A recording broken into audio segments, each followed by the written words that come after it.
Greetings, Legendary family. You may be wondering why an interview all of a sudden, but we're excited to introduce to you a plethora of new segments that we have come up with for the benefit of our community. This is one such segment called Dear Diary, where we will be interviewing people with amazing stories and we'll be posting that up on our page. Hope you like it. Now, this is our first interview, and I'm beyond excited to tell you that our first guest is my very own friend, Vipasha Nair. A little introduction to Vipasha. Vipasha is an 18-year-old girl who was diagnosed with non-Hodgkin's lymphoma, a type of blood cancer, a few months ago. But despite all of that, she has been so positive and strong throughout the whole process. And she's definitely a right fit to inspire all of us. So without further ado, let's get started. Hi Vipasha, thank you so much for joining us here. Firstly, you look fantastic. So tell us a little about your cancer story, Vipasha. When were you diagnosed with cancer, and what stage were you in when they diagnosed you with it? All of my signs and symptoms, like, they started in November. Okay, so ever since then, like, it started with nothing. It started with like a shoulder pain and a neck pain, and then like it started like going to my hands and stuff like that. And the pain didn't seem to be going at all. So then we went to the Bone and Joint Hospital. All right. All right. And over there, they said, no, it just, it must be like a posture problem. Just take like physiotherapy or something like that, and it'll be all right. They gave me painkillers, nothing, the pain didn't subside. And then I felt extremely sick, and then like Pongal holidays and all came. And right after they got over, actually, I was going in a cab to school and I fainted in the cab. All right. So then the cab driver like got me home, and that's when like everything started getting a little, like we all got really tense, actually, like why is this happening and stuff like that. And plus I used to struggle a lot, even eating like half a idli or something like that. Okay, so things got out of hand. Yeah, and like I lost I think I lost 5 kgs within a week, and that's when we got really tense. So again, we went to the Bone and Joint Hospital, telling that the painkillers are not working and stuff like that. Okay. So, and then the doctor was like, no, like this doesn't look right. There is something wrong for sure. So like go do a CT scan or a PET scan. And around that time, like my teachers noticed, okay, that I'm not coming to school. I'm falling sick really often. Even in once I fainted, and then like I'm not eating, like this, looking at me losing weight and like looking really sick. So then one of my teacher, her husband is actually a neurologist in Apollo. Okay. So she told, okay, listen, like you go see him with all your reports. And actually before my chemotherapy, like how I found out that, I have non-Hodgkin's lymphoma, whatever. So when we went to the neurologist, he read my report and he told me that my lungs are fully filled with water and the left lung is completely collapsed. I'm only like living on one of my lungs. On Feb 10th, I had my pleuroscopy surgery. Like, it's not a surgery exactly, it's like a small procedure. So they like puncture your lungs and they take out water. Okay. So they took out almost 2.5 liters of water from my lungs. Wow, okay. While they were doing my water tapping, that time they took a biopsy of the tumor that they noticed on my PET scan. Okay. All right. On like 14th Valentine's Day, I got discharged, and they told me, okay, I can go home. And that time itself, like my parents, like they spoke to the doctor, and the doctor told them that this has something to do with blood cancer, but we are not the ones that can talk about it. So you have to go, to like a proper oncologist and like get it checked. And after that, after the biopsy came, we were pretty sure that it was non-Hodgkin's lymphoma, blood cancer. After that, I went and met my oncologist. Then I was stage 3 already. Okay. Oh, okay. The doctor told that it might have started sometime in the month of November, December. So, I was aggressive panel. So aggressive panel can go from 0 to 4 really quickly, and if you don't get it treated, like there are like very less chances of survival. And then I had a huge tumor in my chest. So that was what I got diagnosed with. And then I think 14th of December I came out from the lung hospital, and 14th of Feb. And then 21st of Feb I got diagnosed with NHL and I started my chemo. That must have been a lot to take, really.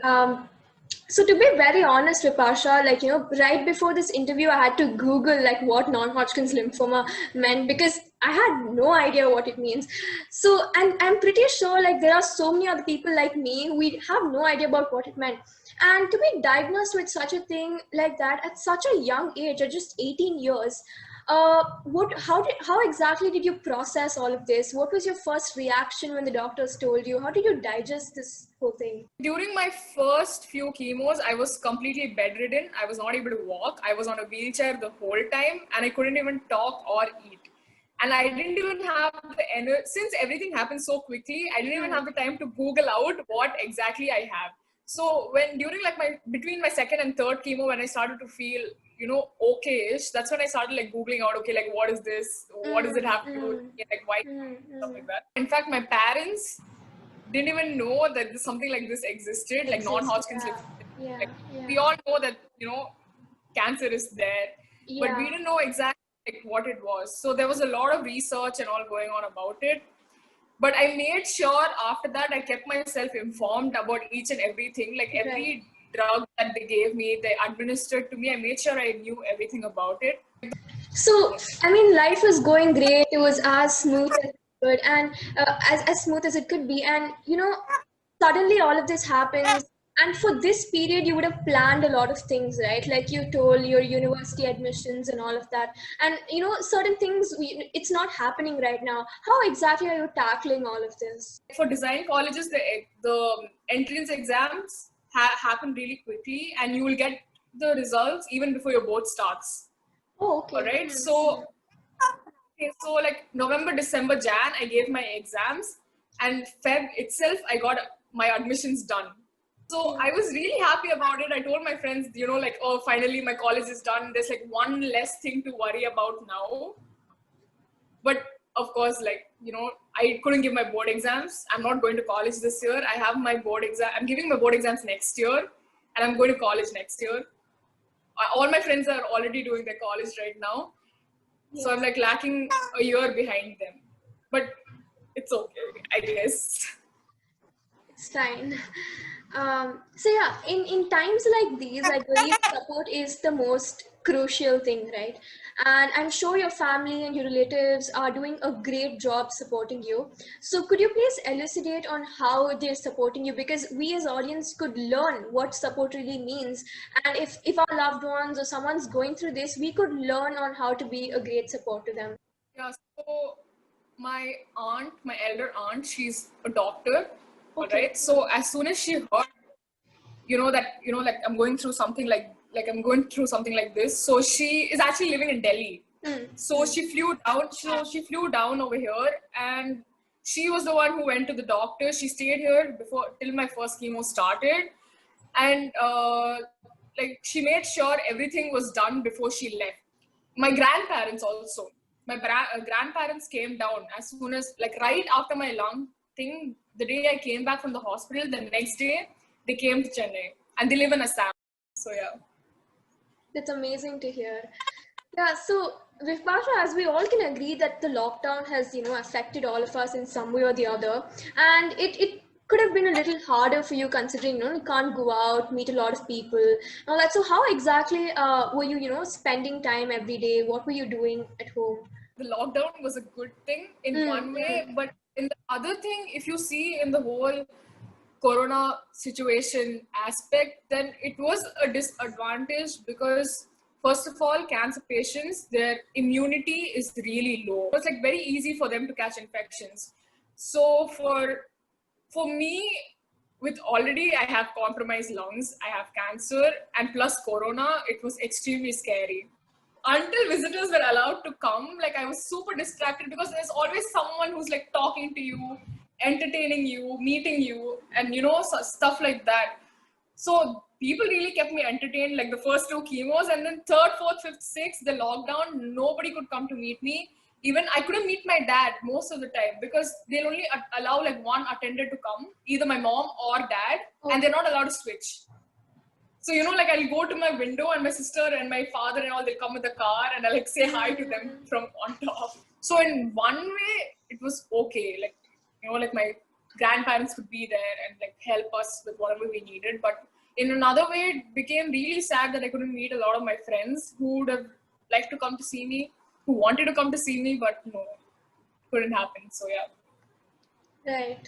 So to sort of like shift from the serious note to the lighter note, I just want to ask you this. What were like the most ridiculous and interesting questions people have asked you during this time?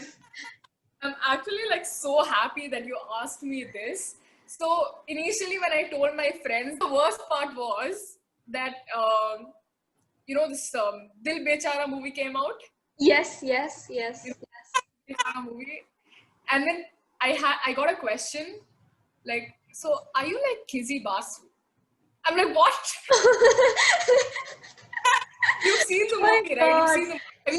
Have you watched? Yeah, I watched it, yeah. So even that girl has cancer, okay? So they're like, so are you like Kizzy Basu? Like, where is your oxygen cylinder? Like, where is your oxygen cylinder? Why are you Wow. carrying? Like, what? Are you asking me this question? Like, oh, what's wrong with you? And then a lot of people don't know how chemotherapy works. So I got a question like, so do you have to drink your nuclear medicines? Like, how does it work? Wow, okay. Oh my god, I didn't think I never thought that I'd have to answer like such questions. Like, do I have to drink my chemo medicines or like eat them? And then like some people like, okay, so one day I was in my daycare and this kid asked me, she's like, "Nee ponna payana?" She's like, "Are you a girl or a boy?" I'm like, what? Like, Oh my God. have I become that flat that a person can't recognize that I'm a girl or a boy? So, Wow. some really interesting questions. And then like I asked on the last day of the chemo, I asked a really stupid question to my doctor. I was like, so can I finally get a tattoo? And like his assistant just looks at me, he's like, you just had 7 months of people coming and poking you and prodding you. Was that not enough for you? You want more? Kind of.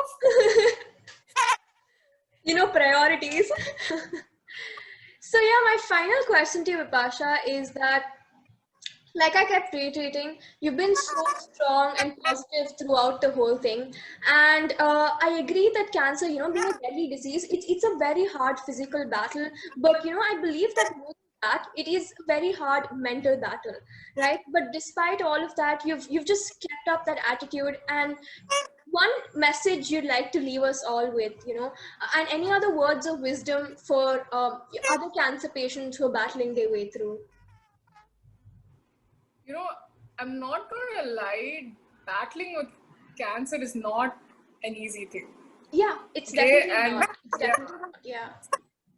yeah, like I look happy and I look perfectly fine right now, but like my inner workings, like I've slowed 10 times to what I was, like how I was functioning.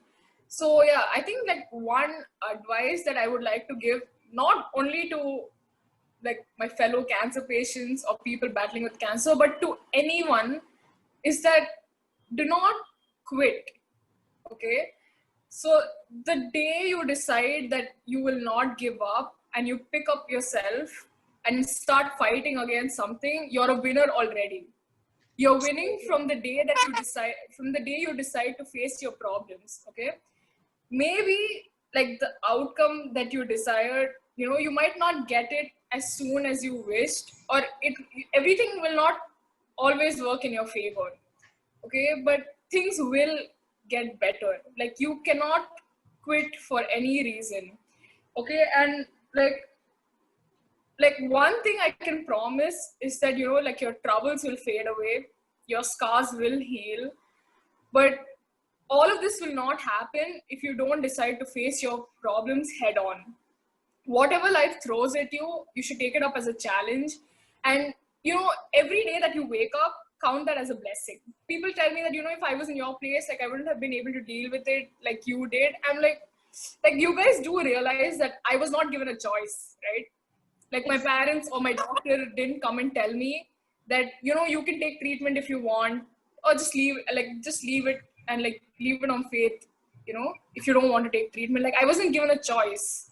I had to face it for my parents and for myself, to prove to myself of how I'm a fighter and I'm brave. So what I'm coming to say is that don't ever take for granted what life has to give you, good or bad. But the day I went from why me to try me, I dare you, I think that change of attitude really helped for me and my mental health. And even for my parents, it gave them confidence that things will get better, Get better. it Yeah. doesn't always have to be sad and sloppy, but things will get better, And, there's a really beautiful saying, that goes like, God gives his toughest battles to the strongest of People, people. yeah. Yes, like, will the battle be easy? Like, I don't think so, but will it be worth it? Yeah, absolutely. Like, you don't want to regret later that you didn't even try, right? Exactly. So, yeah, personally, fighting cancer is the most badass thing I've ever done in my life. And I'm like so proud of it. And Absolutely, you should be. people should like never quit. Like, you don't know what the outcome will ever be. So, yeah, so just tell yourself that you will stumble and fall, but you will always get up. Better days will come. And I think that's the kind of attitude everybody should have when they're facing something in life. So yeah, that's my There's advice. always a brighter future ahead, right? Yeah, so yeah, that's And my I advice there. must tell you, Vipasha, you've been such an inspiration to so many people. And to me personally, you've been the biggest inspiration ever. And so we've come to the end of this. And I must thank you for giving your time to talk to me today. And I'm sure that this is going to inspire so many of us who's watching this. And so thank you so much for joining. And on behalf of the Elysian Diary family, we wish you more strength, more power, and a very speedy recovery. So yeah, bye-bye. Thank you guys. Bye.